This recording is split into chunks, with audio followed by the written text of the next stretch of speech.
Now in nature, snakes like boas, anacondas, and pythons are expert chokers, squeezing their prey to death. And that got us thinking, when it comes to raw choking power, what squeezes harder, a mixed martial arts fighter or a snake? To find out, we enlisted the greatest champion in the history of mixed martial arts, Fedor, the last Emperor Emelianenko.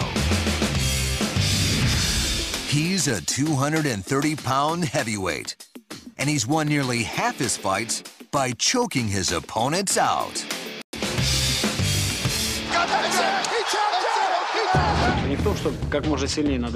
All people need to breathe. The trick is to intelligently cut the oxygen, to put them in a position where he can't do anything, and to wait until he literally goes to sleep. Fedor, you're known as the greatest chokeout master in MMA history.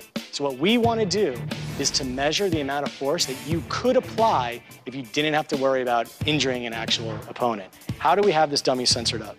Well, basically, we have a force sensor inside the neck here, so that we'll be able to tell exactly how you put your chokehold around your opponent, where you apply that force, and how much force you apply. To give us more insight about the chokeout, we brought in legendary MMA referee, Big John McCarthy.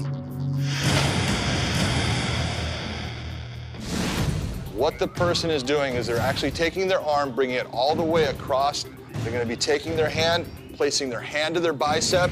The other hand is going to come up behind the person's head, forcing that neck to move forward into the arm, which is going to put pressure on the carotid arteries, which is going to cause the person to pass out. But what chokes harder, a man or nature's most dangerously powerful snake? Fedor's ready to help us find out.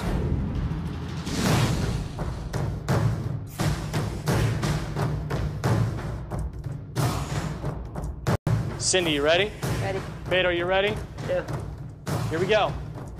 3, 2, 1, go.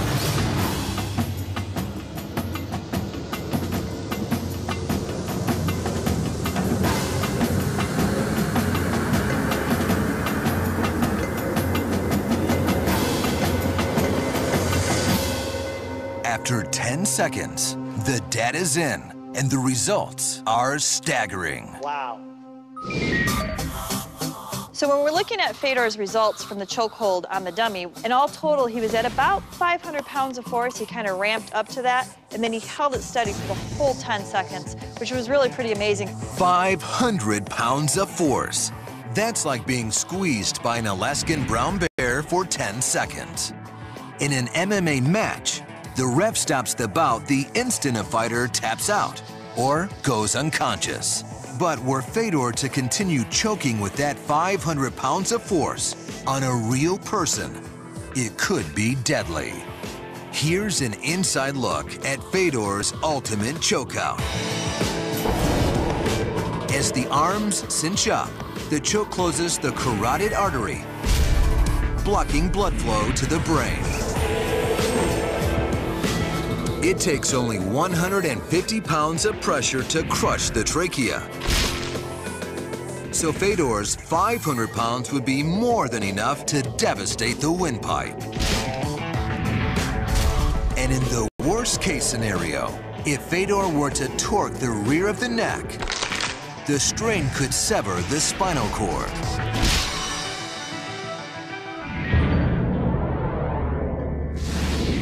So how does Fedor's choking power compare to a snake? To find out, we brought in one of the best choking snakes on the planet, the Burmese python. Pythons have been known to eat everything, from rodents and birds to livestock and even people. Once the constrictor actually gets a hold of you, whips a few coils around your windpipe and around your chest, every time you exhale, he'll tighten and hold it at that position. You will never take another breath as big as you just had. 5 to 10 seconds, timber, boom, down you go. That's it. To get this python to attack, and since it was feeding time anyway, the snake wrangler has provided a dead rat.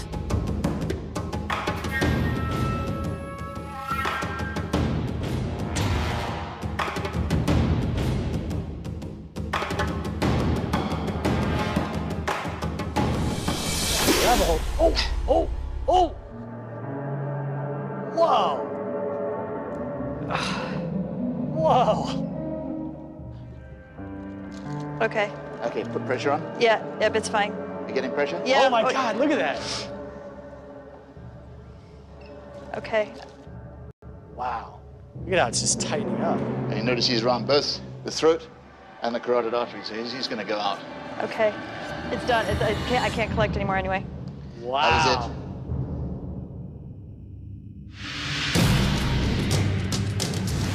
it. The data from our sensors is in. Now, when we're starting to look at what the snake actually did, he was right at about 40 pounds of force. Only 40 pounds of force. That's 460 pounds less than Fedor generated. Believe it or not, Fedor chokes an incredible 12 times harder than the lethal reptile. So Fedor has a stranglehold on this competition. But here's something you should know about the python. This predator can maintain its maximum power for over 3 hours, or as long as it takes to kill its victim. We now know the damage caused by Fedor's maximum choking power.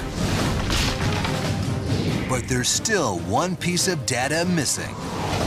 How little force does it take to choke a person out?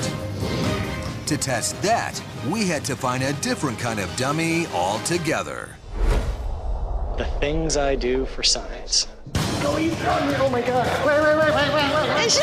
When we come back, our host gets his neck wrung by this Russian anaconda.